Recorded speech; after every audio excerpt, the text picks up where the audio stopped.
ኢትዮጵያ የማይናወጥ ብሔራዊ ጥቅም አላት። ዓለም ዛሬ ይስማ። የቀይ ባህር አክሰስ ሰላማዊ በሆነ መንገድ ኢትዮጵያ ያስፈልጋታል። ጥንቃቄ የሚያስፈልገው ግን ከእንግዲህ በኋላ ኢትዮጵያን ኤክስትራክት እያደረጉ ኢትዮጵያን በእንትን ሰፈር እያባሉ መኖር አይቻልም። እንደዛ አይቻልም። ኢትዮጵያን አክብሮ የኢትዮጵያን ጉርብትና ወዶ ከኢትዮጵያ የሚደረግ ጥቅም ማንኛውም ነገር ካለ በደስታ ችግር የለውም። በምዝበራ ግን መሆን የለበትም።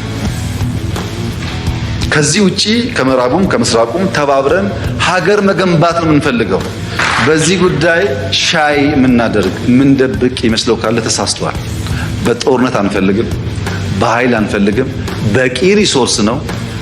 በማንኛውም ሕግ በማንኛውም የሀገር ልምምድ ኢትዮጵያ ይገባታል። ብዙዎች እኮ ነውር ነው ይላሉ። 120 ሚሊዮን ሕዝብ መቆለፍ ነውር ነው ይላሉ።